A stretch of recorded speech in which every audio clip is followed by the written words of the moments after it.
Tous les saints, nous allons commencer l'enseignement.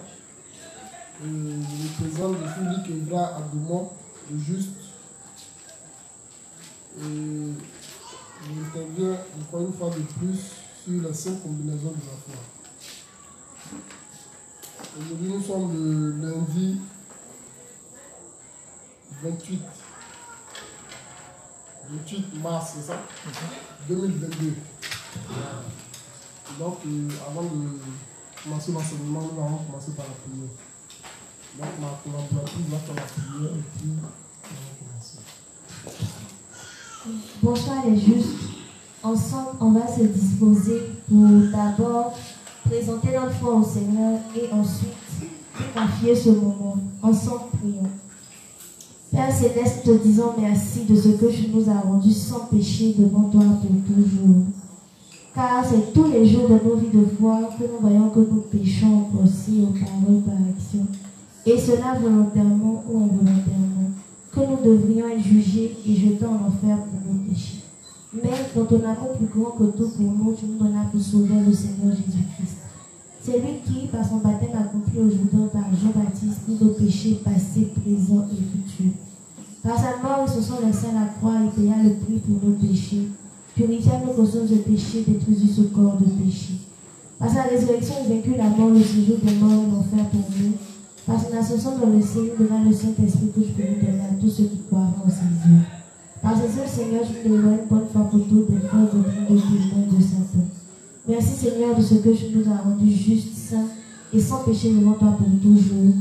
Amen. Merci, Seigneur, pour ce moment que tu as permis. Merci, Seigneur, de toi-même prendre les rênes de ce moment du début jusqu'à la fin.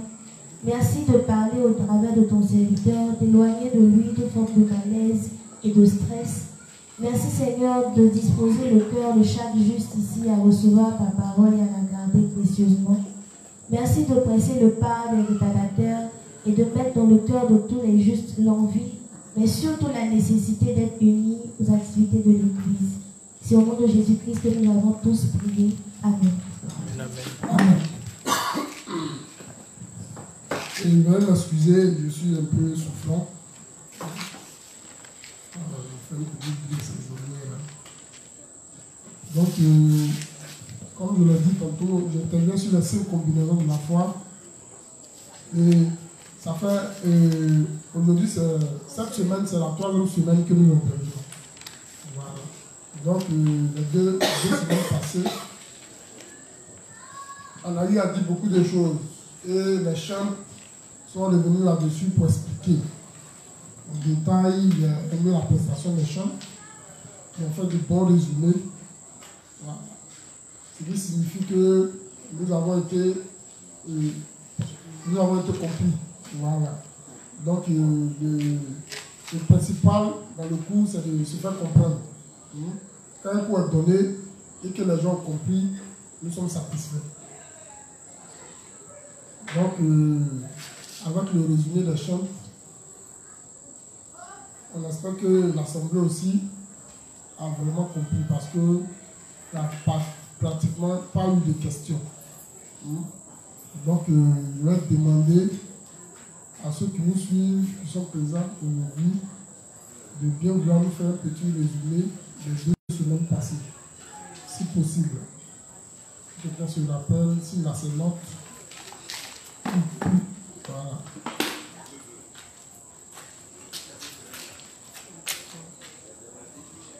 On résume. Bonsoir à l'Assemblée. Bonsoir, monsieur. Je veux juste Aristide. Bon, j'ai un peu rappelé ce que j'ai compris. Nous étudions actuellement les 5 combinaisons de la foi. Et la fois dernière, nous avons rappelé que ici, le chiffre 5 était symbolique. Et que ça ne voulait rien dire d'autre qu'il y a 5 éléments forcément qui correspondent à combiner pour avoir une foi forte. Nous avons dit que les éléments qui participaient à avoir une foi étaient l'obéissance, la foi, la prière, s'unir à l'Église et aux serviteurs de Dieu, et connaître Satan et la persévérance fait le renoncement. Voilà. De façon brève, hier, je vais expliquer terre à terre un peu ce qu'on a vu. Nous avons dit que l'obéissance était le fait de croire ou même d'accepter tout ce que les dévanciers nous disent. Voilà, d'obéir à la parole des dévanciers ou bien des serviteurs de Dieu. Et que c'est ceux-là même qui sont les garants de l'Église, il faut donc leur obéir. Nous avons dit que la foi, c'était le fait de croire pleinement à la parole de Dieu et surtout à l'évangile de l'Esprit. Et ça va avoir une foi correcte. Et que la foi ici, ce sont les justes qui ont la foi. Donc évidemment, ce sont les justes qui doivent appliquer cette foi-là. Et la foi se manifestait lorsque nous avons des problèmes. Voilà, donc c'est en quelque sorte ce qu'on a dit concernant la foi. Après ça, nous avons vu la prière. Et nous avons rappelé que la prière, c'était la respiration de l'âme. Donc tel notre corps respire, il est important que notre âme aussi respire. Donc nous devons prier sans cesse. Et l'inspecteur a souligné qu'il est important que les justes se mettent ensemble pour prier. Là, que c'est bénéfique pour notre vie de foi. Et que la prière, nous devons prier Dieu le Père et le Fils. Dieu le Père et Dieu le Fils. Voilà, il n'est pas nécessaire pour nous de prier Dieu le Saint-Esprit. Nous avons aussi rappelé que la prière est bénéfique, donc est nécessaire pour tous les justes. Et par la suite, nous avons vu s'unir à l'Église et aux dévanciers. Nous avons dit que c'est à l'Église de Dieu que nous pouvons avoir des bénédictions spirituelles et matérielles. Donc, il est important pour tous les justes de s'unir à l'Église, de croire pleinement la parole des dévanciers, que j'ai rappelé tout à l'heure plus haut. Et nous avons cherché à connaître Satan. Nous avons dit par la suite que Satan est rien d'autre que celui qui s'oppose à la parole de Dieu. Donc toutes les personnes qui s'opposent à la parole de Dieu sont directement Satan. Et que Satan travaille dans notre pensée, dans la pensée des justes. Donc il faudrait qu'on s'examine à chaque fois pour pouvoir défaire les pensées de Satan et les pensées de Dieu. Voilà, que Satan s'attaque le plus souvent à l'être aimé de Dieu qui sont les justes. Donc il est important pour les justes de connaître Satan, donc de persévérer par la suite. Donc nous devons persévérer, car Satan nous persécute en quelque sorte dans nos pensées et aussi et s'attaque à notre pensée en quelque sorte. Donc il nous montre, c'est dans nos faiblesses que Satan se livre et nous attaque le plus. Donc nous devons nous examiner à la lumière de la parole de Dieu et puis aussi être ferme. Donc nous avons dit la persévérance c'est le fait de tenir ferme. Donc nous devons tenir ferme face à cette difficulté et qu'il est important pour les juifs de ne pas aller dans le monde chercher de l'argent. Nous avons vu par la suite le renoncement à soi. On a dit que le renoncement à soi est le fait de laisser tomber toutes ces pensées que nous avons et de croire la parole de Dieu. Et que le renoncement à soi ne se faisait pas par la force, mais plutôt par la prière et aussi à la lumière de la parole de Dieu. Que ce n'est pas obligé pour les juifs de renoncer, mais c'est plutôt une nécessité. Donc les juifs doivent du moins renoncer à eux pour grandir spirituellement, pour avoir une foi correcte.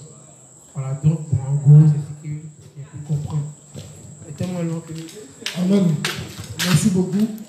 Merci pour le petit résumé. Qui veut ajouter quelque chose?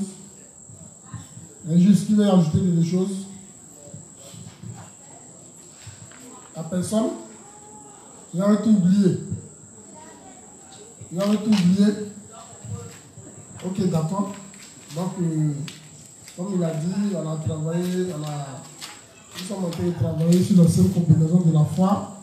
Dans la leçon 1, qui est quand est-ce que la vraie foi se manifeste. Parce que la leçon 1. Hein? Donc, on a énuméré un certain nombre de principes qui sont, comme il a dit, l'obéissance, hein, la foi, la prière, s'unir à l'église et aux dévanciers. Satan et la persévérance des saints, et puis le renoncement à soi.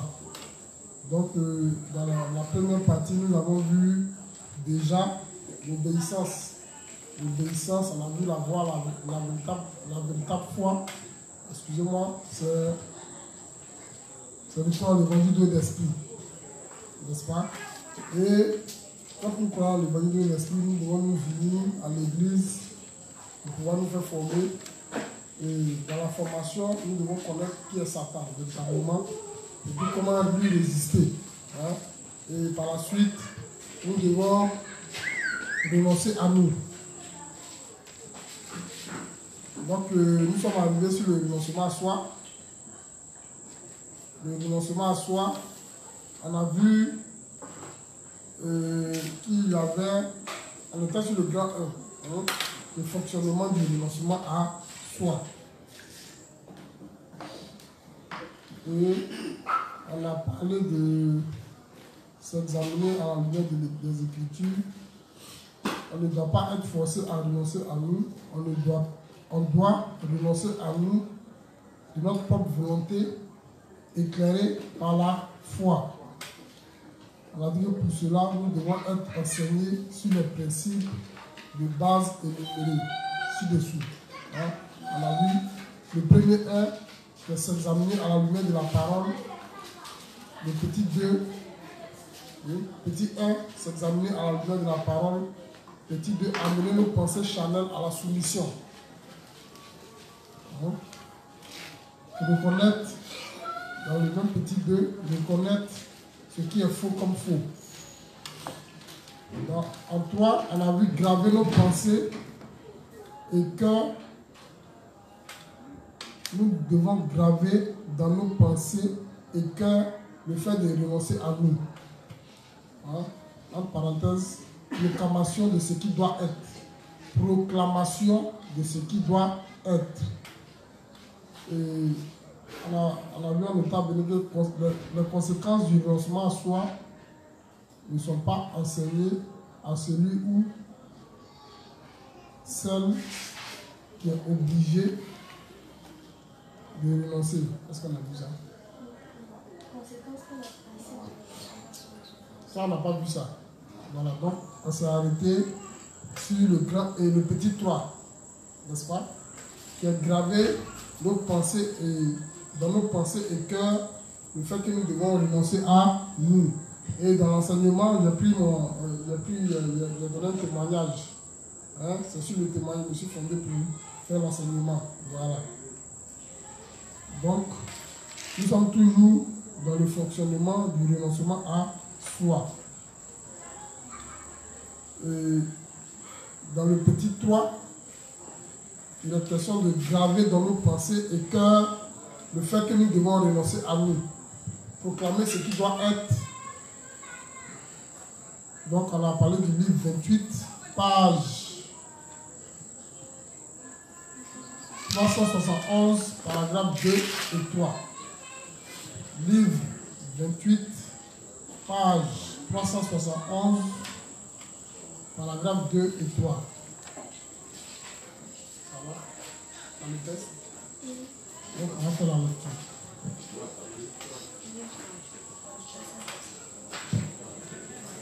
Livre 28,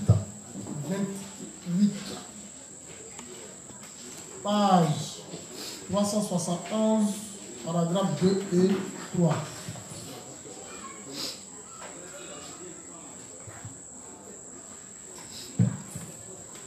Ça va? Livre 28, page 371, paragraphe 2 et 3. Lecture. Ce sont nos cœurs qui doivent être droits devant Dieu. Si nos cœurs sont méchants plutôt que droits, alors quand nous lisons la Bible, nous ne voyons que de mauvaises choses. C'est parce que la parole est la vérité. Même si beaucoup de gens professent croire en la parole de Dieu, ceux qui le font dans leur état pécheur sans comprendre l'évangile de l'œil de l'esprit peuvent seulement voir les bénédictions dans la chair, de la chair dans la parole, car leurs cœurs sont méchants et ils suivent seulement la convoitise de la chair. Puisqu'ils invoquent le nom de Dieu seulement pour satisfaire leur envie, quand ils lisent la Bible, Dieu ne leur montre que le moyen de suivre les convoitises de la méchanceté de leur chair. Pour illustrer cela, considérons 3 Jean 1, verset 2 qui dit « Bien-aimé, je désire que tu prospères à tous égards et sois en bonne santé comme prospère l'état de ton âme. » Un examen attentif de ce passage révèle que la prospérité de nos âmes est la condition préalable à toute autre sorte de prospérité. Dieu veut que notre âme prospère avant tout, puis nous fleurirons en toutes choses. Autrement dit, Dieu nous dit que nous devons recevoir la rémission des péchés avant tout, puis suivre la justice de Dieu. Dieu nous aidera alors dans tout ce que nous faisons. Amen. Donc ici, les questions de graver dans nos pensées et quand le fait que nous devons renoncer à nous. Ici, le révérend nous explique que, comme la Bible dit, la chair ne sert de rien, c'est l'esprit qui vivifie. Donc si nous n'avons pas un cœur droit, quand nous lisons la parole, nous allons retrouver quoi? Nous aurons les... C'est seulement la bénédiction charnelle que nous allons pouvoir rechercher. Oui, et puis quoi encore? Est-ce que vous avez suivi le texte? Je vais faire la lecture s'il vous plaît. Ce sont nos cœurs qui doivent être droits devant Dieu. Si nos cœurs sont méchants plutôt que droits, alors quand nous lisons la Bible, nous ne voyons que de mauvaises choses. C'est parce que la parole est la vérité. Même si beaucoup de gens professent croire en la parole de Dieu, ceux qui le font dans leur état pécheur, sans comprendre l'évangile de l'eau et de l'esprit, peuvent seulement voir les bénédictions de la chair dans la parole, car leurs cœurs sont méchants et ils suivent seulement la convoitise de la chair. Puisqu'ils invoquent le nom de Dieu seulement pour satisfaire leur envie, quand ils lisent la Bible, Dieu ne leur montre que le moyen de suivre les convoitises de la méchanceté de leur chair. Amen. Là, c'est le deuxième paragraphe, n'est-ce pas? Le paragraphe 2. Donc, le révérend nous dit que ce sont nos cœurs qui doivent être droits. Donc, nos cœurs doivent être droits. C'est quoi avoir un cœur droit pour le juste? Un cœur droit, c'est quoi?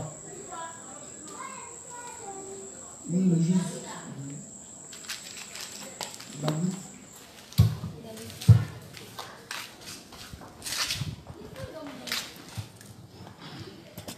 Bon, un cœur droit, en fait, c'est avoir, c'est le fait de se soumettre, au fait, à la pensée de Dieu, en fait. Voilà, c'est ça, avoir un cœur droit. Avoir un cœur droit, c'est se soumettre à la parole de Dieu. À la parole de Dieu. Donc, un cœur droit serait de chercher les volontés de Dieu. Voilà. Merci. Donc, le révérend nous dit d'avoir un cœur droit. Or, les pécheurs, ils n'ont pas un cœur droit. Donc, quand ils lisent la Bible, ce qu'ils voient sont les bénédictions charnelles seulement. Et ce qu'ils voient le plus souvent, c'est la loi. Hein? Voilà, parce qu'on leur dit dans leurs églises qu'ils doivent respecter la loi. Donc, quand ils lisent la Bible, c'est que des articles de loi qu'ils voient. Hein?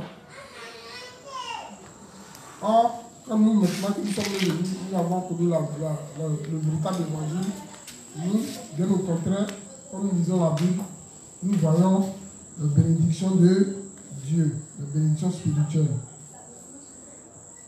Deuxième paragraphe, vas-y. Pour illustrer cela, considérons 3 Jean 1, verset 2 qui dit « Bien-aimé, je désire que tu prospères à tous égards et sois en bonne santé, comme prospère l'état de ton âme. » Un examen attentif de ce passage révèle que la prospérité de nos âmes est la condition préalable à toute autre sorte de prospérité. Dieu veut que notre âme prospère avant tout, puis nous fleurirons en toutes choses. Autrement dit, Dieu nous dit que nous devons recevoir la rémission des péchés avant tout, puis suivre la justice de Dieu. Dieu nous aidera alors dans tout ce que nous faisons. Amen. Donc nous devons avoir la rémission des péchés avant tout et puis suivre la justice de Dieu. Nous devons graver dans nos pensées et cœurs le fait que nous devons renoncer à lui. Pour graver dans nos cœurs et pensées le fait que nous devons renoncer à lui, nous devons toujours nous réexaminer. Nous réexaminer vis-à-vis de la parole. Et puis, comme on l'a dit au début, on a dit on doit soumettre nos pensées charnelles à des pensées spirituelles. N'est-ce pas? Ça, nous sommes dans le fonctionnement du lancement soir. Il y a eu un petit souci avec les tests. Ceux qui ont fait le document se sont trompés sur beaucoup de tests. Beaucoup de tests. Et quand Pasteur est venu le week-end, j'ai oublié de lui soumettre ça. Vu qu'il puisse me donner son cahier, qu'on puisse voir le véritable test. Certainement, les gens étaient fatigués. Au lieu de livre, peut-être 38, ils mettent livre 28 et ainsi de suite. Donc, ça fait que les tests ne correspondent pas. Vous voyez, le test qu'on a lu, ça n'a rien à voir avec le fait que nous devons graver dans nos pensées et cœurs, que nous devons renoncer à nous. Mais tant bien que mal expliqué, nous devons expliquer. Donc le fait que nous devons graver dans nos pensées et cœurs, que nous devons renoncer à nous, le juste, quand il vit, il doit continuellement, ou bien toujours se réexaminer vis-à-vis de la parole. N'est-ce pas? Donc quand nous gravons dans nos pensées et cœurs, parce que nous sommes sujets à tellement de pensées charnelles, les pensées là, c'est pas nous qui les c'est pas comme si on les appelle, mais elles viennent d'elles-mêmes. Elles viennent d'elles-mêmes. Mais il y a des pensées que nous pouvons, nous, je ne sais pas comment vous expliquer ça. C'est-à-dire, quand on est là, tu penses à 1001 choses à la fois. Comment tu vas manger, comment tu vas te vêtir, comment est-ce que tes enfants vont manger, qu'est-ce que tu seras demain. Généralement, nous qui sommes beaucoup jeunes, c'est à ce que nous pensons. Est-ce que demain je vais avoir un boulot? Est-ce que demain je peux avoir une maison? Est-ce que j'aurai une famille correcte? C'est des pensées qui nous viennent à tout bout de champ. Et quand nous marchons dans la rue même, sans même le vouloir, on peut penser du mal des gens qu'on ne connaît pas. Voilà. Mais le révérend dit que nous devons avoir un cœur droit. Quand nous avons un cœur droit, nous recherchons les intérêts de Dieu. Rechercher les intérêts de Dieu, c'est se fixer à l'esprit que les gens que nous voyons dans la rue ont besoin de connaître l'évangile de l'esprit. C'est faire des plans pour la prédication de l'évangile. C'est ça un cœur droit. Est-ce que je vous fais comprendre? Voilà. Donc un cœur droit, c'est celui qui est toujours en quête de l'œuvre de Dieu. En quête de rechercher des moyens pour faire l'œuvre de Dieu. Parce que nous sommes confrontés à la barrière, on peut dire la barrière du langage. Voilà pourquoi dans le cahier des projets, il a dit qu'on doit traduire l'évangile en langue, dans nos langues maternelles ou paternelles, pour pouvoir prêcher à ceux qui ne comprennent pas le français. Donc c'est en pensant à ces choses-là qu'on pourra soumettre nos pensées à des pensées spirituelles. Et hier, il y a un juste qui m'a écrit, le juste Ryan Butt. Ceux qui vont beaucoup sur Internet. Ryan Butt, il est aux États-Unis. C'est pas où il a eu mon numéro sur WhatsApp. Et il m'a écrit. Il a dit comme ça qu'il a des problèmes aux États-Unis là-bas pour prêcher l'évangile. Je lui ai dit comment il a des problèmes. Il m'a dit qu'il voulait, parce que là-bas aux États-Unis, les gens ne parlent pas de. Il dit là où il est là. Jean-Dieu n'existe pas. Que si c'est-à-dire que les gens, et puis, ils cachent leur foi. C'est-à-dire qu'ils ne sont pas, je ne sais pas si c'est une loi qui dit ça, mais ils n'ont pas le droit, comme nous on le fait ici, peut-être de venir peut-être distribuer les livres, les trucs comme ça. Ils n'ont pas, je ne sais pas s'ils n'ont pas le droit de faire ça. Un truc comme ça. Donc ce qu'il peut faire, c'est sur Internet. C'est sur Internet qu'il peut envoyer les livres. Hein? Donc il a décidé même de faire des t-shirts pour distribuer aux gens. Pas lui-même porter, hein, mais distribuer. Sur les t-shirts, il va mettre, comment on appelle ça, des versets bibliques. Et puis il va mettre le site de la New Life Mission. Et puis il va décider. Mais c'est étonnant que les gens ne se soucient même pas de Dieu là-bas. Les gens ne se soucient pas de Dieu. Ça n'existe pas. Donc il dit c'est vraiment difficile. Bon, lui il est anglais, il est anglophone. Donc quand il traduit, c'est un peu, l'échange est un peu difficile. Mais comme c'est hier, on a commencé, voilà. Il leur dit de mettre ça en prière, alors que nous ici, on exerce la foi. Et il sait que le révérend aux États-Unis, il y a une base de justes là-bas. Je ne sais pas dans quel état, mais il y a des justes qui sont aux États-Unis. S'il peut se rapprocher d'eux, hein, pour pouvoir se mettre ensemble, pour pouvoir faire l'œuvre de Dieu, ce serait mieux. Voilà, donc c'est ce qu'il leur conseillé. Et puis il leur a demandé de beaucoup prier. Voilà, de beaucoup prier. Tel il a reçu l'évangile sur Internet. Parce que c'est sur Internet. Hein, c'est sur Internet, les gens, à force de partager, hein, il y a des gens qui voient et puis ils vont sur le site du révérend et puis ils lisent et après qu'ils naissent de nouveau comme ça. Voilà pourquoi le révérend nous demande de partager. Quand on va sur Internet là, hein, au lieu de, après d'avoir fait des selfies, tu peux partager les ouvrages du révérend. Hein, voilà. Donc c'est tout ça, soumettre nos pensées. Hein, voilà. Au lieu de faire les comment ils appellent ça, les snaps ou quoi, Snapchat. Voilà. Tu peux faire ton snap à caractère. Voilà. Donc voilà, juste il fait un petit truc et puis maintenant tout le reste là. C'est la photo des trucs.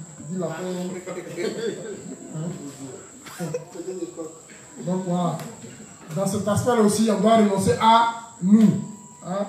Tu finis de mettre et comment on appelle ça, un statut où tu parles de l'évangile et puis après tu mets des trucs bizarres. C'est pas, voilà, c'est pas, je veux avoir, on sent que tu n'es pas fait ça. Il y en a qui se camouflent dans les voix. Ils font deux Facebook, ils ont deux WhatsApp, où ils font les trucs forts. Voilà, mais comme on est encore petit dans la foi, au fur et à mesure qu'on va prier, Dieu va nous permettre de soumettre nos pensées. Donc on doit graver continuellement dans notre cœur et nos pensées le fait que nous devons renoncer à nous. Comme je l'ai dit tantôt, le renoncement à soi, ce n'est pas quelque chose qui nous parvient. C'est-à-dire qu'on ne finit pas de renoncer à nous. C'est impossible. Un être humain ne peut pas, c'est-à-dire arriver à un 100% de renoncement à soi. Non. Donc en temps vert, on essaie toujours de s'améliorer au fur et à mesure. Hein? Mais plus nous allons graver les choses spirituelles dans notre cœur et puis dans notre esprit, hein? Plus on va devenir plus spirituel. Je me rappelle au début, quand on venait pour le pasteur pour lui expliquer nos problèmes, je l'ai dit ici, il était toujours spirituel, il parlait toujours des choses spirituelles. Hein? Il était dans comment on fait pour aller à Bouna, hein? le cas, à quel niveau, ainsi de suite. Parce qu'on a besoin de cas pour pouvoir, on a besoin de transport, de véhicules pour se déplacer, pour aller à l'intérieur. Tu viens lui parler de ton problème, vraiment, il doit un gars arriver, il m'envoie une convocation. Hein. Et puis lui, il te parle de. Parce qu'en réalité, s'il te soucie pour l'œuvre de Dieu, s'il te soucie, c'est ce que la parole dit, Père de l'éternel te délice. Et donc, plus tu te soucies de l'œuvre de Dieu, Dieu va s'occuper des petits problèmes là. Donc, c'est à ça parce qu'on voulait nous emmener en fait. Mais nous, on ne comprenait pas. Souvent, on se plaignait, mais le vieux même là, on vient lui parler, il parle d'autre chose. Hein, il n'a même pas pu expliquer mon problème. Tu vois, non? Mais après, quand tu t'assois et puis tu essaies de repenser à ce qu'il t'a dit, tu vois que ton problème est résolu. Parce que quand on a un problème, en tant que juste, la première des choses que nous devons faire, c'est quoi? C'est de de prier, de confier notre problème à Dieu. Hein? Puis quand on confie notre problème à Dieu, qu'est-ce qu'on va faire ensuite? Voilà, on va faire l'œuvre de Dieu. Voilà. Donc, on ne doit pas. Jésus même dit, quand il prend le Matthieu 6, il dit ne vous souciez pas, ne vous inquiétez pas. Il insiste là-dessus.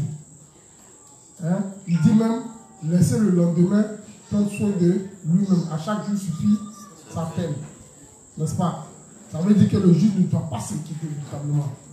Parce que si nous nous inquiétons, l'inquiétude là, je crois bien que même les médecins, ces inquiétudes là, hein, peuvent comment on appelle ça, atteindre notre santé, atteindre à notre santé. C'est-à-dire qu'un juge qui est toujours là à s'inquiéter, non, il n'est rien, il doit manger, tu ne mets pas de but. Et puis en Côte d'Ivoire ici, on n'a jamais eu quelqu'un qui est mort de faim, à ce qu'il sache. Ou bien qui est dans mort de faim ici? Il est mort, on va savoir. Hein? On va savoir. Là, je ne suis pas sûr que les gens meurent de faim ici. Ouais, les légalistes là. Ouais. Voilà, ceux qui vont jeûner 40 jours. Ils se suicident. Ils se suicident. C'est pas la même chose. C'est-à-dire que c'est pas parce qu'ils ne viennent pas manger. Hein? Il y a à manger, mais ils ne veulent pas manger. Voilà, parce que pour eux, le diable se nourrit de placali, de sauce. Et en se privant de placali, pour eux, le diable aussi. Voilà. Ah, lui, il est heureux. Puisqu'il souffre, lui, il est heureux. Voilà. Donc, c'est ça. Encore une fois, il n'y a pas quelqu'un qui est mort de faim. Voilà. On n'a pas encore vu. C'est-à-dire qu'il y a mangé.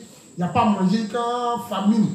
Dans la famine, quand les gens meurent de faim, on n'a pas encore vu. Ça existe dans d'autres pays. Hein? Et puis certainement, bientôt, il y aura une véritable famine. Parce qu'avec le changement climatique, tout ça, c'est sûr qu'à un moment, la terre va plus produire. Peut-être que c'est en ce moment-là que, voilà, peut-être que les gens vont mourir de faim. Mais pour le moment, et puis même quand on lit la parole de Dieu, Dieu a sa main sur les justes. Hein? Même quand lorsque nous rentrons dans l'ordre du cheval parle, Dieu a sa main sur les justes. Dieu nous protège. Donc Dieu n'acceptera jamais qu'un de ses enfants meure de faim. Et c'est écrit, le juste ne maudit pas son pain.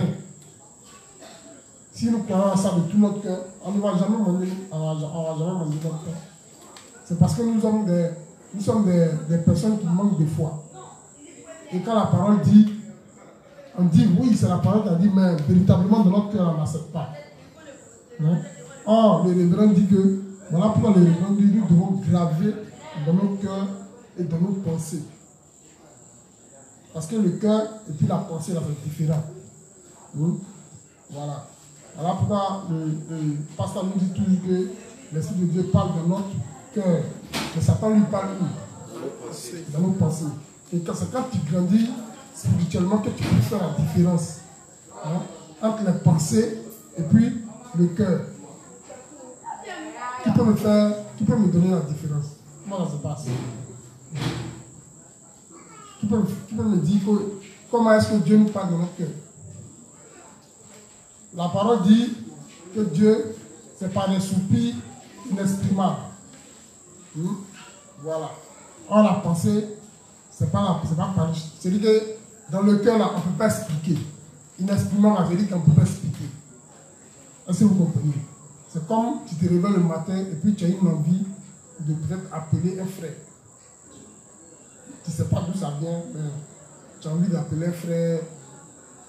Et puis même quand tu fais semblant d'ignorer cette envie-là, ça revient. Ça revient. Et puis, tu te dis, bon, je vais l'appeler. Tu vois, c'est des soupirs inexprimables. Voilà. Maintenant, les pensées là, ça n'a rien à voir. Ça, c'est là, tu es là, et puis tu penses, genre, ouais, je dois me un gaba.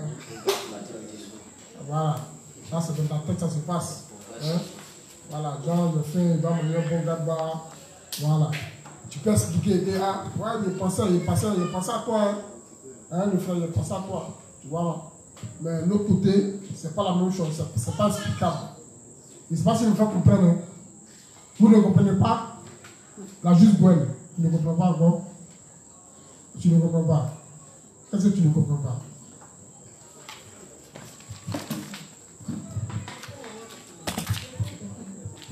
Tu dis quoi? Oui, j'ai compris. La voiture, vous l'avez dit. Vas-y, parle. Non, ne dis pas. J'espère qu'il n'y a rien compris même là. Ce de quoi vous êtes en train de parler là. Le fait que Dieu parle. Voilà, par les pensées. Dans nos cœurs. Satan parle dans les pensées. Je n'ai pas compris. Donc je dis que c'est par des soupirs inexprimables. C'est comme si je te demandais d'expliquer un sentiment. Est-ce que tu pourras l'expliquer? Est-ce qu'on peut expliquer un sentiment, un ressentiment?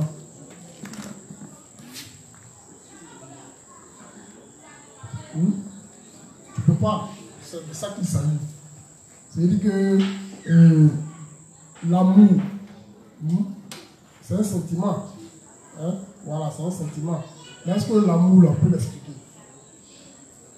Est-ce que les gens expliquent ça à la Saint-Valentin? Je ne sais pas quoi. À la Saint-Valentin, les gens expriment.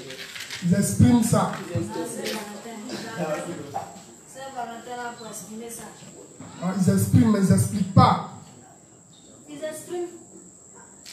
Ils expriment l'amour Voilà. à leur conjoint. Mais est-ce qu'ils expliquent? Comment on explique ça? C'est ce que je veux savoir en fait. On peut expliquer, on peut interpréter. On peut interpréter. Voilà. Mais tu interprètes ça comment? Voilà, en montrant par les gestes, par les faits. On ne peut pas expliquer. C'est ça, on peut pas expliquer. On dit la même chose. Donc voilà. Maintenant, et les pensées. Voilà, les pensées, c'est-à-dire que tu peux avoir une pensée, une bonne pensée pour une personne, comme une mauvaise pensée. Voilà, ça peut l'expliquer. Genre, lui là, il m'a fait un truc, il m'énerve. Ça dit, ah mais lui il t'énerve pourquoi non? C'est un voleur ou bien il s'habille en rouge. Pourquoi son nez est gros? C'est des trucs que tu peux expliquer ou bien. C'est la même chose. C'est comme je dis, tu es là et puis l'esprit de Dieu te manque, mais il y a longtemps que tu n'as pas lu. Moi, ici, là, depuis là, il n'y a pas, ou bien ça vous arrive jamais. Et puis souvent, généralement, pour bien ressentir ça, pour bien faire la différence, il faut aller dans une église légale, ou bien il faut écouter un pasteur légaliste. Un peu prêché. Est-ce que vous avez déjà fait l'expérience? Qu'est-ce qui se passe? En fait, c'est du vide qu'on ressent en fait. Dans les prédications. C'est du vide seulement que vous ressentez? Moi, ça m'énerve. Moi, je suis énervé, ça m'énerve. Tu es énervé, ça t'énerve. Et il manque. Parce que quoi? Donc, c'est-à-dire que quand tu as été assister, tu vas voir que tu contredis, c'est-à-dire que dans ta tête, quand il dit une chose, c'est comme si lui, c'est un menteur, il ment comme ça. Alors, c'est pas ce que la parole dit. La parole dit telle chose.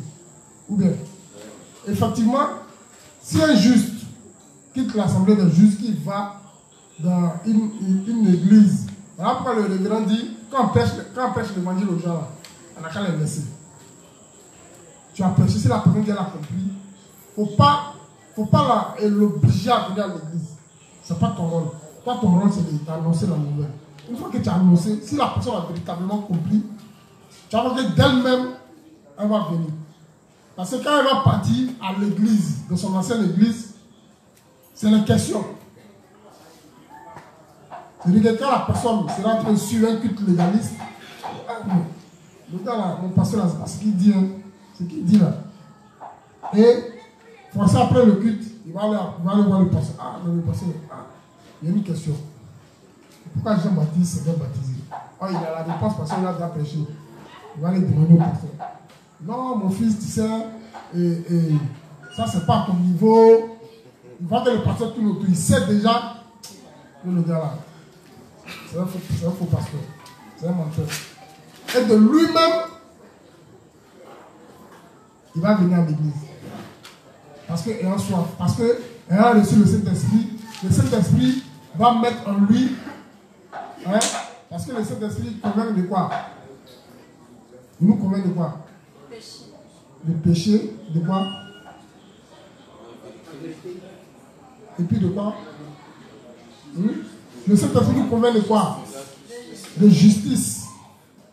Donc quand on reçoit le Saint-Esprit, forcé quand tu es dans une église légaliste, même tu écoutes un prédicateur légaliste, le Saint-Esprit en toi va te montrer que lui, là, il n'est pas dans la vérité. Donc tu vas te voir assis en train de le contredire seulement. Mais lui, là, il ne dit pas la parole, il ne dit pas la vérité, et ainsi de suite. Est-ce que vous comprenez? Vous pouvez essayer. Moi, j'ai déjà essayé. Une fois, je suis allé dans une église. Hein, il y a une camarade à qui je prêchais qui a dit non, je vais t'inviter à mon culte. Donc, pour pouvoir l'amener chez moi aussi, je suis allé chez elle. Mais c'était catastrophique. Et les gars, ils sont tellement forts, ils sont tellement minutieux parce que eux, leur objectif, c'est de prendre ton argent. Et ils ont des systèmes qu'ils mettent en place pour pouvoir prendre ton argent. Je dis qu'à l'état, bon, moi je suis venu assister, et puis bon, il est parti, sans même faire les quêtes. Mais ils ont une manière c'est-à-dire que chacun, c'est comme si on vient un à un pour venir ranger par ranger, toi viens. Et puis le gars assis, avec son panier devant lui. Et puis tu passes, il dépose. Bon. Donc il y a un pauvre 5 euros, il a déposé. Tout bien, je suis passé. Ouais, non. Mais après, il lui a dit, ah, mais voilà, tu vois, que votre église là, il manque les bières seulement. En réalité, il manquait les bières. C'est une église climatisée. Et le pasteur, Dama, il est habillé. Il est propre, soigné. Et dans l'église, là, eux tous. Et puis ils ont un orchestre. C'est-à-dire que puis, la chanson là, c'est les chansons des trucs, des DJ là. C'est-à-dire qu'il manquait les bières. Donc il leur parlait, mais elle n'a pas voulu les laisser là-bas parce qu'elle occupait un poste de responsabilité, donc je l'ai laissé. Voilà. Donc nous devons emmener nos pensées, les soumettre, nous devons graver dans nos cœurs et dans nos pensées que nous devons renoncer à nous chaque jour de notre vie. Chaque jour de notre vie, nous devons penser que nous devons renoncer. Renoncer, c'est comment on appelle ça? C'est libérer de ses projets. Mettre nos projets en second plan. Et même les écarter. Renoncer, c'est faire fi de nos faiblesses. Par exemple, je ne sais pas m'exprimer en français. Mais je dois prêcher l'évangile. Je ne dois pas garder à la tête, à l'esprit, le fait que je ne sache pas parler français. Non. Je dois me forcer d'aller faire l'œuvre de Dieu. Et le parler en français, là, comme je me force de faire ça, Dieu va créer les conditions pour que je puisse m'exprimer véritablement. Est-ce que vous comprenez? Si je ne sais pas du tout parler français, que je sais parler peut-être abidji, ou bien que je sais parler baoulé, je peux aller prêcher au baoulé. Parce que nous n'avons pas d'excuses. Ne disons pas non, moi je ne sais pas parler, donc je ne peux pas annoncer l'évangile. Non. Français, tu as une langue que tu parles. Ça peut ne pas être le français, ça peut être l'ani, ça peut être la baie, ça peut être le Koulongo. Tu peux prêcher en Koulongo. Et nous-mêmes, là, nous recherchons des gens qui savent parler véritablement leur ethnie pour pouvoir traduire et les sermons du révérend ou bien traduire les prédications en ethnie. Que l'évangile puisse aller de l'avant. Donc, tu vois qu'à quelque part, on a besoin de toi, l'église a besoin de toi. Toi qui ne sais pas parler français, mais qui maîtrise bien ton ethnie, l'église a besoin de toi. Donc ne te cache pas, ne reste pas dans ton coin. Hein, parce qu'aujourd'hui, on est devenu tellement nombreux qu'on ne peut pas savoir ce que tout le monde fait. Voilà, on ne peut pas savoir si tel est bien, comment on appelle ça, si tel a un talent dans tel domaine, on ne peut pas savoir. Si tu es en église et que tu es un technicien, véritablement, ton don, c'est un technicien, c'est-à-dire que dans le monde même, tu es bon dans les techniques, les appareils, ainsi de suite. Tu es à l'église, tu nous vois, on souffle pour faire les micros, pour placer les baffes. Souvent même, on polarise mal, ou on doit mettre moins, on met plus. Et puis tu es là, et puis tu te dis non, bon, ça ne me regarde pas, comme je suis encore laïque. Non, il faut te lever là. Parce que dans le principe, il dit, tapez quand il vient, il dit, celui qui a un don, hein, en relation avec un ministère, qui communique. C'est pas ça? C'est pas ce qu'il a dit? Qu'il communique. C'est ça en fait. Donc, tu es là, tu es dans l'assemblée, tu sais jouer guitare, et puis, tu vois les chants en train de se démerder, ils cherchent un guitariste, et puis tu ne parles pas, tu dis rien. Mais on n'a pas dit de venir mentir aussi, que non. Parce que nous, on a fait le coup. Ils ont dit, ah, eux, ils avaient joué piano. On allait payer piano. On a fait le coup. Alors, moi, piano, maintenant, les gars. Hein? Donc, si tu es dans l'assemblée, que tu maîtrises véritablement le baoulé et que tu peux traduire du français en baoulé facilement, on a besoin de toi. Si tu es Annie, que tu parles parfaitement l'Annie et que tu peux traduire le français en Annie, on a besoin de toi. Il y a le responsable Jean-Pierre Gala, hein, qui s'occupe de la D-Night. Hein, tu vas le rencontrer, ils ont besoin de vous. Hein, Loïc, le ministère de Loïc, le responsable Loïc, hein, de traduction, va le rencontrer à Joseph Panani. Je vais traduire les sermons en Annie pour les amis. Et puis vous allez travailler ensemble.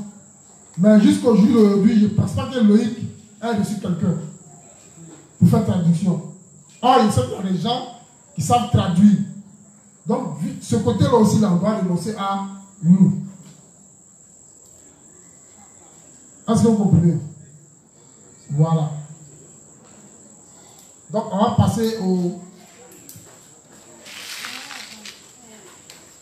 petit 4. Vivre dans le lieu saint par la foi. Petit 4 du grand 1. Le grand 1, c'est le fonctionnement du renoncement à soi. Alors, au petit 4 maintenant. Ici, il y a un seul principe. Vivre dans le lieu saint par la foi. Livre 59, page 165, paragraphe 2, ligne 11, page 166, paragraphe 1. Donc, je reprends. Petit 4. Vivre dans le lieu saint par la foi. Vivre dans le lieu saint par la foi. Petit 4. Vivre dans le lieu saint par la foi. On dit quand il donne les principes, là, il lit rapidement, c'est vrai? Hein?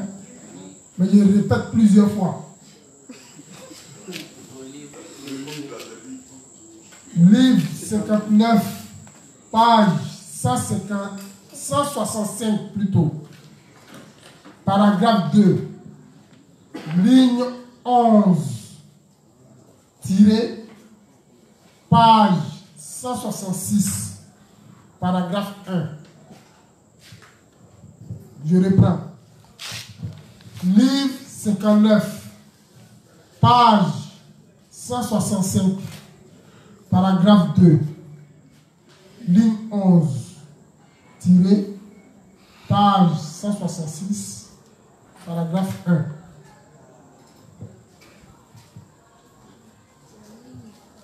C'est bon? Donc, vivre dans le lieu saint par la foi. Le lieu saint, c'est où? L'église. C'est l'église. Mais où on trouvait le lieu saint dans la Bible? Dans le lieu saint, qu'est-ce qu'il y avait? Quels sont les éléments qui étaient dans le lieu saint? À l'école du dimanche, les petits, les noches, ils connaissent ça. Hein? Lui, le saint Farouk. Dans le lieu saint, il y avait l'autel des parfums. L'autel des parfums. Le chandelier. Le chandelier. L'autel des parfums. Le chandelier. Et puis la table des pains de proposition. Amen. Ça, c'est à l'école du dimanche. C'est lui qui ne connaît pas ça. On est à l'école du dimanche. Les attribués sont venus nous faire ça ici. Donc, dans le lieu saint, il y a le chandelier, l'autel des pains de proposition, et puis il y a l'autel des parfums. Maintenant, le révérend nous dit on doit vivre dans le lieu saint par la foi. On va faire une année. Vas-y.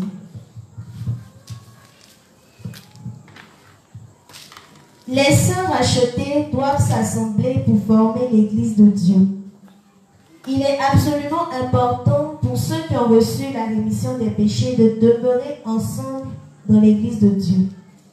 Des grands-parents aux petits-enfants, tous vivent comme une seule famille. Ce n'est autre que le corps de l'Église de Dieu.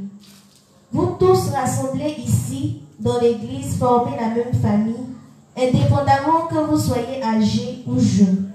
En fait, tout comme Sem et ses descendants sont allés jusqu'à la 10e génération, y compris Abraham, en vivant comme une seule famille, la même chose est vraie pour cette Église. Les saints plus jeunes devraient écouter leurs prédécesseurs dans la foi, les voir en action et les suivre par la foi. Amen. Donc, vivre dans le lieu saint par la foi, c'est vivre dans quoi? C'est vivre dans quoi? On reprend la lecture. Les saints rachetés doivent s'assembler pour former l'Église de Dieu. Il est absolument important pour ceux qui ont reçu la rémission des péchés de demeurer ensemble dans l'Église de Dieu. Des grands-parents aux petits-enfants, tous vivent comme une seule famille. Ce n'est autre que le corps de l'Église de Dieu. Vous tous rassemblés ici dans l'Église formez la même famille, indépendamment que vous soyez âgés ou jeunes. En fait, tout comme Sem et ses descendants sont allés jusqu'à la 10e génération, y compris Abraham, en vivant comme une seule famille, la même chose est vraie pour cette Église. Les saints plus jeunes devraient écouter les prédécesseurs de la foi, les voir en action et les suivre par la foi. Amen. Donc, vivre dans le lieu saint par la foi, arriver à d'Ivoire. Après avoir écouté le test. La raffinée. Écoutez le prédécesseur.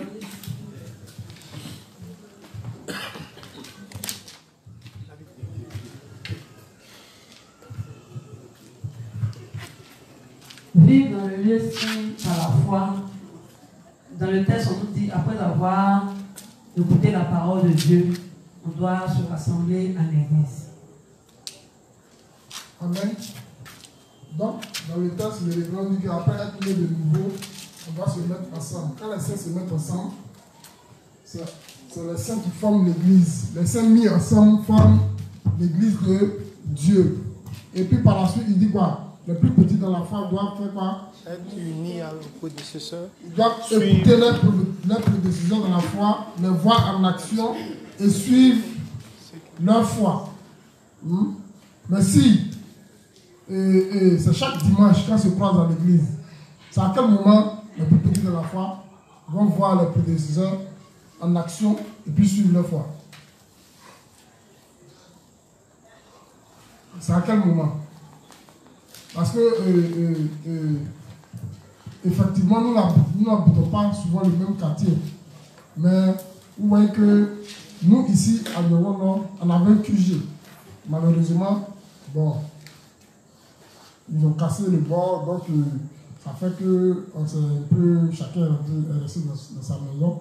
Mais vous voyez qu'on a un lieu où toujours on se rencontre pour échanger. Voilà. Et si les justes se mettaient ensemble comme ça dans leurs différents quartiers, ce serait bon. Il dit que si chaque juste, par exemple, je sais qu'à gauche, vous avez QG. Je sais qu'à gauche, je ne sais pas si je me trompe, hein, mais où il y a le salon de mon frère Nico, je sais que les justes à gauche se rassemblent là-bas. Au Toit Rouge, bon, pour le moment, il n'y a pas encore de QG. Mais il y a le maquis du pasteur Constantin où certains frères se rassemblent, où ils se rassemblent pour échanger.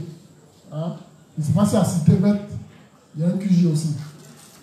Bon, pour le moment, il n'y a pas de QG. Hein? Mais c'est dans ce QG-là que les petits dans la foi pourront voir les actions de leurs prédécesseurs et puis les suivre. Et même quand nous n'avons pas de QG, hein, quand il y a des fronts, on peut y aller. Comme je l'ai dit ici tantôt, quand tu as un front, il faut inviter les frères, hein, à aller et puis aller ensemble sur le front. Quand vous allez aller, par exemple, si vous avez fait toute la journée en train de prêcher, quand vous revenez, vous êtes ensemble. Et puis ça peut faire une petite convivialité. Et si toujours il y a 2, 3 qui marchent ensemble comme ça, ça va attirer les autres justes. Et vous pourriez former un petit QG de justes. Hein? Le projet, comme Pasteur l'a dit, c'est d'avoir des bases un peu partout. Et les bases là vont se former vont commencer par des petits QG. C'est comme quand on veut prendre une ville ou bien un village. Qu'est-ce que nous faisons? On cherche un point de contact dans la ville ou bien dans le village. Un point de contact, c'est-à-dire une personne à qui on va prêcher l'évangile qui va mettre de nouveau. Et à travers cette personne-là, on va gagner le village. Donc quand on vient, on fait notre étude de terrain et puis on essaie de semer. Comme le secrétaire ici l'a expliqué, on essaie de semer. Ça peut être, on peut venir puis on partage le livre. On met le numéro dedans, on partage le livre et puis on attend que quelqu'un nous appelle. Si au bout d'un moment, les gens n'appellent pas, on peut venir et puis essayer de prêcher aux gens. Jusqu'à ce qu'on tombe sur une âme chargée, fatiguée, qui reçoit l'évangile et puis à travers cette personne-là, on puisse gagner le territoire. C'est la même chose.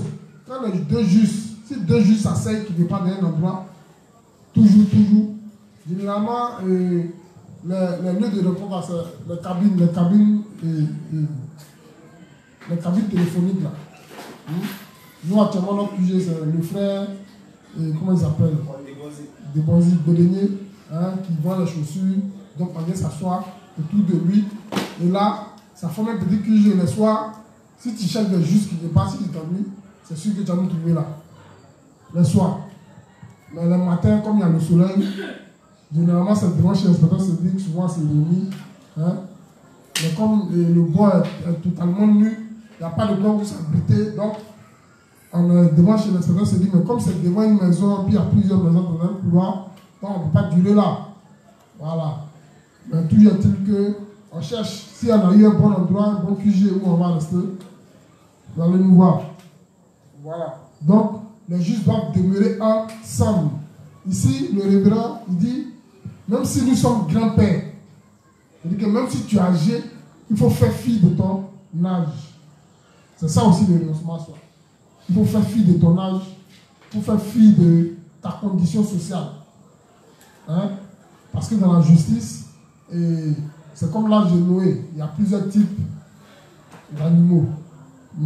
Donc on doit faire fi de notre condition sociale, on doit faire fi de notre âge, et puis on doit demeurer ensemble. Plus nous sommes ensemble, plus nous demeurons ensemble, plus nous sommes plus forts. Est-ce que je me fais comprendre?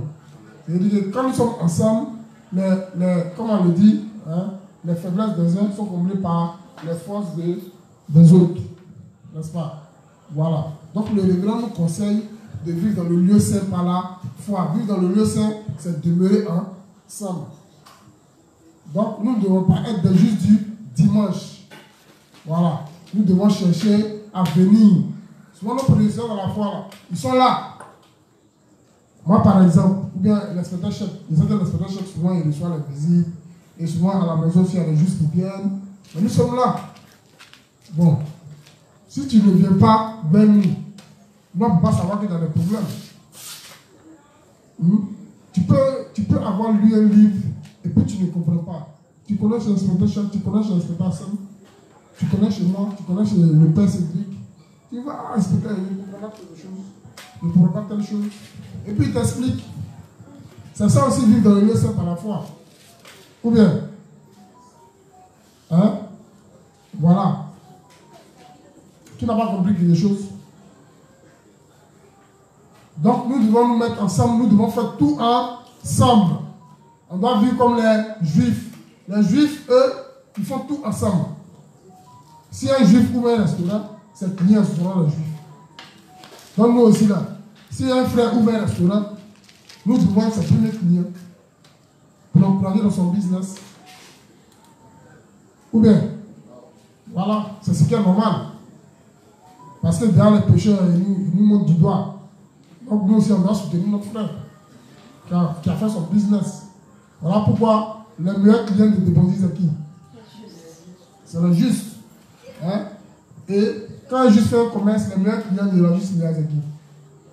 Le juste. Alors, mais ça va crédit. Moi, ça va crédit, voilà. Mais rembourser le crédit, vous allez faire tomber son business. Et là, juste aussi, c'est là le problème que là, ils prennent crédit, ils ne veulent pas rembourser. Mais demandez l'aide de Dieu, Dieu va vous donner le moyen de pouvoir rembourser. Donc, nous avons fini avec la première partie du renoncement à soi, qui était le fonctionnement du renoncement à soi. La deuxième partie, c'est le renoncement à soi par pourcentage. Le renoncement à soi par pourcentage. Là, je crois bien qu'il n'y a pas de petit 1, il n'y a pas de petit 2. Voilà. Et c'est un seul test, non? Il y a deux tests. Donc, on va voir c'est quoi le renoncement à soi par pourcentage. C'est quel livre?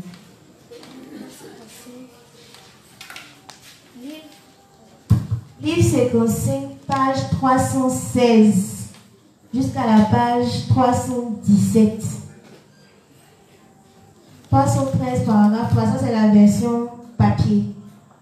Livre 55, page 316, paragraphe 3, jusqu'à la page 317. Donc, le renoncement à soi, là, il y a un pourcentage aussi dedans. Pourcentage, là, c'est. On va mettre 5%. Ah, on met slash, puis le 0. Voilà. Pourcentage, un pourcentage, comment on peut expliquer? Qui peut expliquer ça? Qui peut expliquer pourcentage?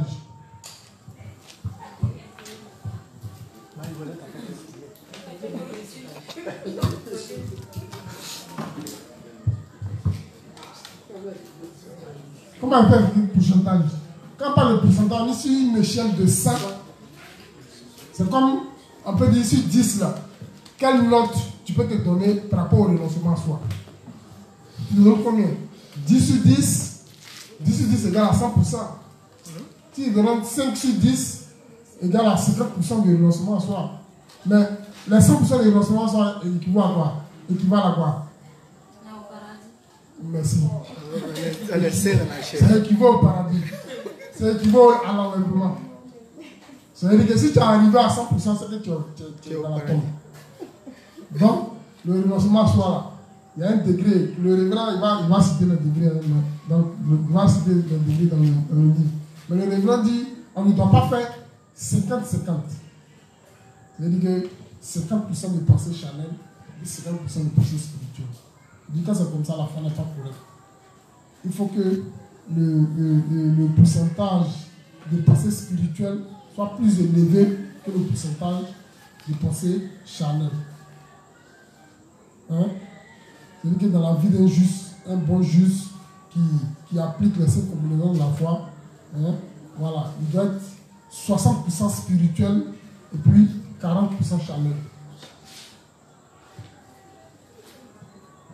Est-ce que vous comprenez? Ben, tu comprends? Donc, sur une échelle de 100%, combien est-ce que, à combien est-ce qu'on peut évaluer notre avancement à soi? C'est-à-dire, quand tu t'assois, après une journée de passé, quand tu t'assois et puis tu analyses ta journée, combien est-ce que tu as, comment expliquer ça? Combien est-ce que tu as donné à Dieu durant cette journée-là? Quel est le temps, combien de temps est-ce que tu as consacré à faire l'œuvre de Dieu pendant cette journée-là? Et puis combien de temps est-ce que tu as consacré à faire les choses pour toi-même? Donc, Gwen nous dit aujourd'hui là, à la fin, comment on est?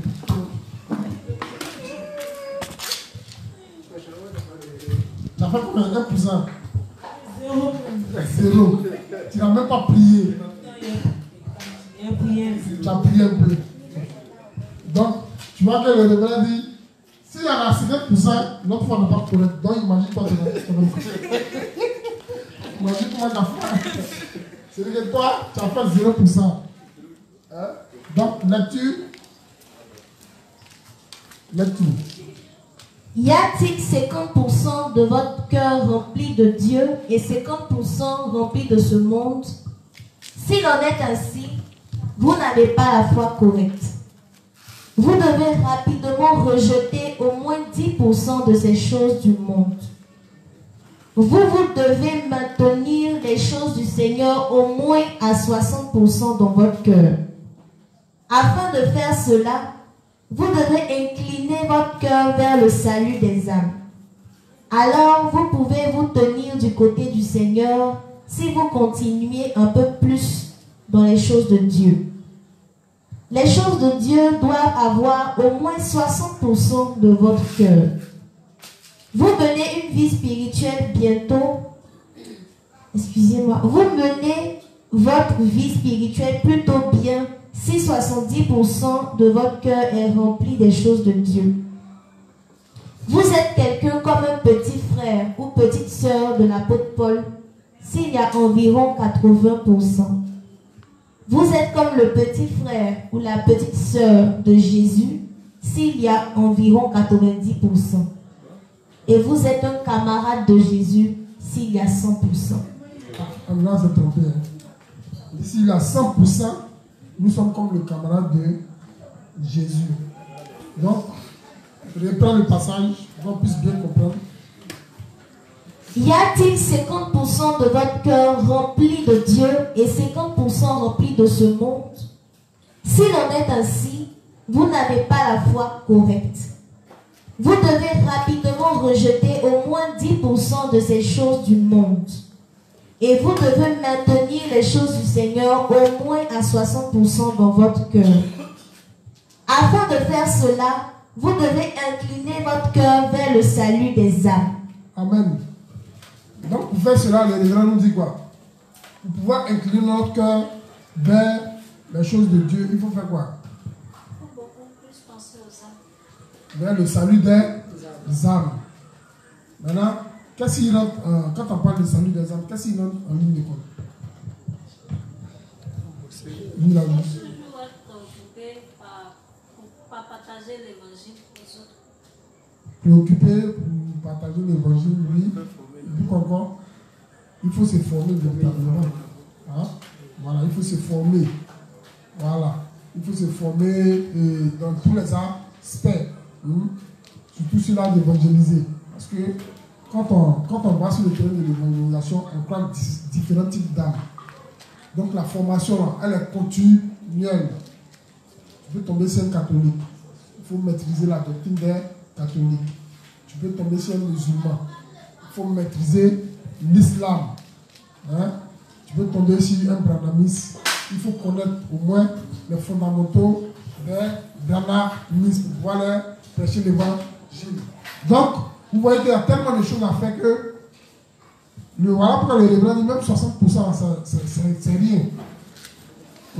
C'est rien. Donc, quelqu'un qui aspire à grandir spirituellement, il n'a pas le temps de penser aux choses du monde. Parce qu'il doit bosser. Il doit bosser, il doit se faire former continuellement. N'est-ce pas? C'est ce qu'il a dit ici. Voilà comment on pourra soumettre nos pensées à 60%, ou bien à 70%, ou bien à 80%. Il dit à 70%, on est comme le petit frère de Guy. On mène notre vie spirituelle plutôt bien, à 70%. Je dis qu'à 70%, on mène notre vie spirituelle plutôt bien. Mais ce n'est pas assez, c'est plutôt bien. Voilà. Donc, ça veut dire qu'on pourrait faire mieux. On pourrait se consacrer même à 100% à l'œuvre de Dieu. Hein? C'est possible que nous nous consacrions à 100% à l'œuvre de Dieu. Le révérend dit qu'en Corée, les serviteurs, ils donnent combien de ce qu'ils gagnent? Ils donnent 100%. Donner 100% signifie quoi? Pour Dieu, faire une activité pour Dieu. Et eux-mêmes, ils ne mangent pas. Créer une activité. Ça ne pas donner 100%. Créer une activité spécialement pour Dieu, au compte de Dieu. Au compte de Dieu. Voilà. Et puis, tous les revenus de l'activité, tous les bénéfices de l'activité là sont remis 100% à Dieu. Maintenant, eux-mêmes ils ont leur propre activité qu'ils prennent pour subvenir aux besoins de leur famille. Et quand ils subviennent aux besoins de leur famille, le reste, ils donnent à Dieu. N'est-ce pas? Voilà. Donc, donner 100% serait donner 100% de notre bénéfice. Parce que dans le bénéfice, si quand je fais une activité, par exemple, je prends un exemple simple, je dois prendre un magasin pour faire une activité, prendre un commerce, je veux vendre de l'eau, je prends un magasin et j'achète le matériel pour pouvoir vendre de l'eau. Quand je vends, dans le bénéfice, il faut que je retire, parce que l'argent qui est pris pour acheter peut-être les sachets. Hein? L'eau aussi, ça se vend. L'eau de la soie ici, là, on achète ça. Hein? Voilà. Donc, je dois enlever l'argent de l'eau, l'argent des sachets, l'argent du loyer. Maintenant, ce qui va rester là, c'est ce qui est qu'on appelle ça, le bénéfice en tant que tel. Hein? Mais il y a l'argent qui est investi. Par exemple, s'il y a mis 50 000 de capital, hein? Ça c'est le capital, comment on appelle ça? Comment on appelle ça? Le capital, c'est le brut. Mais quand je finis de vendre, si j'ai eu peut-être, en plus des 50 000, j'ai eu 100 000, j'enlève le capital. Maintenant, dans les 50 000 qui restent là, c'est ça qu'on appelle le bénéfice, non? Il enlève les charges. Quand il finit d'enlever les charges, ce qui va rester devient le bénéfice fixe. C'est ce que je donne 100%. Mais si comme tu as obtenu 100%, tu as mis 50 000, tu as gagné 100 000, tu prends tous les 100 000, tu dois donner. Non, on dit de donner 100%. Donc tu as donné 100%. Est-ce que c'est correct? C'est pas correct. L'activité meurt. Oh Dieu ne veut pas que l'activité meure. Voilà. Donc voilà pourquoi le pasteur Tagro nous invite, nous incite à faire des activités, à créer des activités. Et parmi les activités là, dédier certaines activités à Dieu. Pour que nous soyons bénis. Et pour le moment, comme on est encore petit dans la foi, ça ne colle pas avec notre entendement. Comment ça? Il a fait une activité pour donner à Dieu. Comment? Ça ne colle pas. Mais au fur et à mesure, quand on va prendre conscience de l'œuvre de Dieu, on va voir que le capital pour nous de faire ce genre de choses-là. Et le révérend en Corée, ils sont arrivés à ça. Hein? Ils sont arrivés à ça. Ils sont arrivés à mettre des entreprises sur place pour pouvoir faire l'œuvre de Dieu. Voilà pourquoi aujourd'hui, on peut recevoir les livres, les ouvrages du révérend. C'est pas que c'est pas magie, ils vont cueillir, hein, genre Dieu a mis un arbre de papier, il y a l'argent, ils vont cueillir, et puis ils fabriquent les livres. Non, ils ont investi. Ils ont investi. Et le révérend, même dans le livre 44, il en parle. Il dit, il y a une sœur qui fait la couture. Qui fait la couture.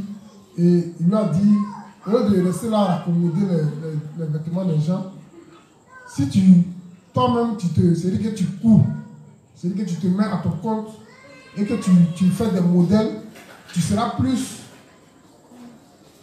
connu et puis tu auras, ton business va s'agrandir, tu auras les moyens, tout ça. Il dit au début, elle a dit oui, mais après, elle a désisté. Est-ce que vous comprenez? Il dit vivre par la foi aussi, c'est ça. On va compter sur Dieu. Mais les choses ne se font pas de manière... C'est pas facile en fait. C'est-à-dire quand il lui dit de laisser les petits business, c'est-à-dire que les 50 francs soudés à ville. Quand il fait ça, ça ne veut pas dire que la chose sera facile. Quand elle se met à son propre compte, il faut qu'elle prie le Seigneur. Au début, ça sera difficile. Lui-même l'explique. Ça sera difficile. Mais après, et dans le même livre, il explique aussi qu'il y a un frère qui travaillait, je ne sais pas où, mais qui ne s'en sortait pas. Ça veut dire qu'avec son salaire, il ne pouvait pas s'en sortir.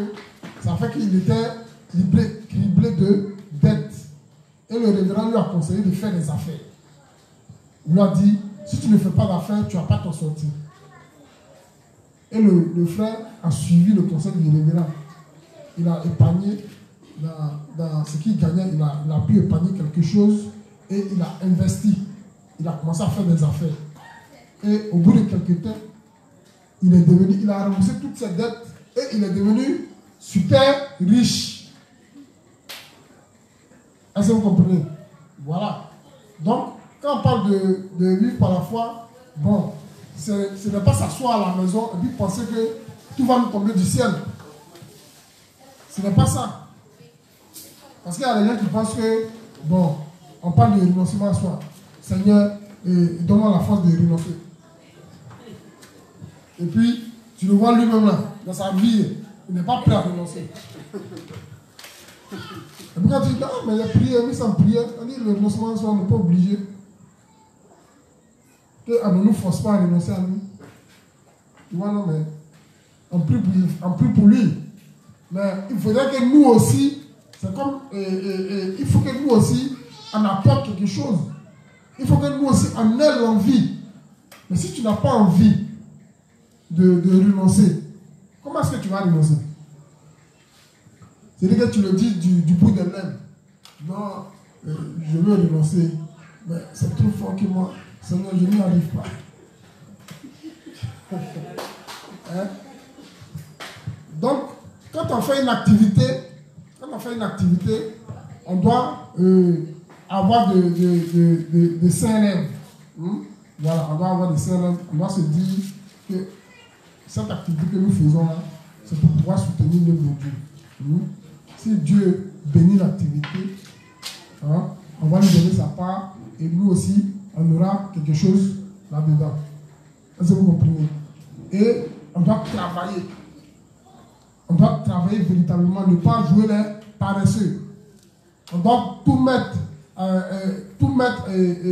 faire de tout notre possible pour que l'activité marche. Ça ne sera pas facile. Souvent même, tu vas tomber. Mais il faut pouvoir te relever. Tout ça fait partie de la formation. Et tu dois te mettre à l'esprit que si tu es tombé, c'est parce que Dieu a voulu. Hein? Plus tu tombes, plus comment on appelle ça? Tu t'endurcis. Hein? Et puis, arrivé un moment, tu seras un expert dans la chose. Je vais prendre un exemple. J'ai un cousin qui a commencé par quoi? Il a commencé par gérer une cabine. Dans le temps, il gérait une cabine et à peine 150 là. Hein? comme ça, il a commencé. C'est un exemple. Voilà, nous aussi, on peut faire ça. Souvent, on est là et puis on se dit non, tel frère, ça va chez lui. Pourquoi nous aussi, ça va pas chez lui? Et puis, on ne veut rien faire. Or, on peut commencer par faire quelque chose. Hein? Donc, lui, il a commencé par la cabine 50-50. Et il a économisé après cabine, il a commencé à faire transfert. Parce qu'avant, il y avait cabine, actuellement, il y a cabine et puis il y a transfert à part. C'est maintenant, les gens n'appellent plus trop à la cabine. Sinon, avant, les gens appelaient à la cabine. Et quand il a fait, il s'est battu, les gens venaient prendre crédit. Les gens, ils prennent crédit et puis ils ne veulent pas payer. Genre, à mon dire, c'est 100 francs, c'est rien. Ah, bien peur, c'est 100 francs, mais c'est ce qui fait mon bénéfice, pardon, il faut donner. Voilà, alors il faut laisser. Non, si il laisse, je vais tomber. Ah, si il tombe, c'est vous les mêmes qui allez venir dire non, il n'a pas su gérer son argent. Donc, pardon, il faut donner mon argent. Et il a fait palabre avec tout le quartier. Parce que tout le quartier voulait prendre crédit. Il n'a pas accepté. Et au fur et à mesure, il a commencé à faire des transferts, jusqu'à aujourd'hui, il est devenu un grossiste. Et ce dernier-là, tu ne peux rien lui apprendre ses cabines, à faire des cabines. Parce que depuis comment on appelle ça même, la gérance des cabines même, il connaît. C'est ce que le révérend nous explique. Il dit qu'il a été laïque. Il a été laïque. Toutes les étapes par lesquelles nous passons, lui aussi il est passé par là. Jusqu'à ce qu'il devienne pasteur. Donc, on ne peut pas espérer commencer en haut de l'échelle. Il faut commencer toujours en bas. Là, c'est sûr que tu sais d'où tu viens. Et c'est sûr que tu ne vas pas t'amener. Généralement, quand quelqu'un commence, c'est-à-dire le gars, il veut faire une activité et puis il se dit non, il fait son budgétise, non, il faut que j'ai 2 millions. Ce genre de personnes, là, généralement, ils ne durent pas dans les affaires. Les hommes d'affaires, là, ils commencent à partir de rien. À partir de rien, et puis un peu, c'est possible. Un peu. Ça peut prendre du temps, mais ils y arrivent. Ils y arrivent. Avec l'aide de Dieu, on peut. Voilà. Donc, tu dois pas expliquer ça. Il est dans 21 heures passées. Tu as fini le test? Fini le test? Y a-t-il 50% de votre cœur rempli de Dieu et 50% rempli de ce monde? S'il en est ainsi, vous n'avez pas la foi correcte. Vous devez rapidement rejeter au moins 10% de ces choses du monde. Et vous devez maintenir les choses du Seigneur au moins à 60% dans votre cœur. Afin de faire cela, vous devez incliner votre cœur vers le salut des âmes. Alors vous pouvez vous tenir du côté du Seigneur si vous continuez un peu plus dans les choses de Dieu. Les choses de Dieu doivent avoir au moins 60% de votre cœur. Vous menez votre vie spirituelle plutôt bien si 70% de votre cœur est rempli des choses de Dieu. Vous êtes quelqu'un comme un petit frère ou petite sœur de l'apôtre Paul s'il y a environ 80%. Vous êtes comme le petit frère ou la petite sœur de Jésus s'il y a environ 90%. Et vous êtes un camarade de Jésus s'il y a 100%. Amen. Donc, le révérend dit on devient camarade de Jésus s'il y a 100%. Mais on ne devient pas camarade de Jésus du jour au lendemain. C'est des choses qui se font progressivement. Ne dis pas non, on a fait enseignement sur lui, on doit faire 60% des choses. Et puis, tu te dis que le lendemain net, tu dois atteindre 60%. C'est pas comme ça, c'est un peu. Hein? C'est un peu. Lui-même va le signifier après dans le texte. C'est doucement, petit à petit, dans la prière. Surtout dans la prière. Les choses ne se font pas de nous-mêmes, de par nous-mêmes. On doit demander l'aide de Dieu pour pouvoir renoncer à nous. Continue. Je crois que nous serons aussi comme cela si Dieu le permet. Cependant, ne soyons pas envieux dès le début. Nous pouvons nous satisfaire déjà à 60%. Si c'est impossible à ce point, cela doit être au moins 55%. Il ne faut pas que ce soit 50%, 50%. S'il y a quelqu'un ici comme cela, répondez-vous immédiatement. Notre Seigneur ne permet pas cela. Nous commençons à avoir un conflit quand les choses de ce monde prennent 50% de notre cœur. Les choses du monde ont pris plus de 50% de votre cœur si vous pensez. 2 points. Il est même difficile de regarder ce dirigeant en face. Frères et sœurs, quels frères et sœurs, mes amis dans ce monde valent mieux. J'en ai assez de ce genre de vie spirituelle. Fin de citation. Les choses du monde ont pris 60% maintenant si vous pensez à abandonner votre vie spirituelle. Une telle personne peut rejeter l'évangile du Seigneur et quitter le Seigneur à tout moment. Nous devons très bien connaître ce fait et nous devons contrôler nos cœurs. Amen. Ça va? Donc, c'est ce test-là que nous allons détailler demain. Donc, le pasteur Tangro a décomposé ce test-là. Donc, demain, nous allons rentrer dans les détails pour voir le fonctionnement du renoncement à soi par pourcentage. Donc, demain, nous allons détailler ce test-là. Étape par étape. Et puis expliquer afin que tout le monde puisse mieux comprendre. Ça va? Qui n'a pas compris quelque chose? Qui n'a pas compris quelque chose? Inspecteur Goury demande de relire la page du livre des pourcentages. Voilà le livre 55, page 316. Livre 55, page 316. Paragraphe 3. À la page 77. À la page 317. Ouais, c'est ça. C'est toute la page. Ah, donc c'est le livre. C'est les références qu'il veut. C'est les références seulement. C'est tout, c'est bon? Oui, c'est bon. Allez, merci. Okay. Donc, on va faire la prière, puis on va revenir demain pour expliquer ça en détail. Donc, les justes, on va se disposer et on va dire merci au Seigneur pour ce moment. On va lui confier notre retour à la maison et notre retour ici demain. Ensemble, prions. Seigneur Jésus-Christ, nous te disons merci pour ce moment aussi bénissant que tu as permis. Merci Seigneur pour toutes ces paroles qui ont été données, qui vont être dans nos cœurs, qui vont germer, que nous allons ruminer, afin de comprendre parfaitement ce que c'est que le renoncement à soi et comment cela fonctionne. Merci Seigneur de ce que tu as accompagné chacun d'entre nous à la maison, sain et sauf, et que tu nous as donné la santé, la force et les moyens d'être unis demain à la même heure. C'est en ton nom que nous avons prié. Amen.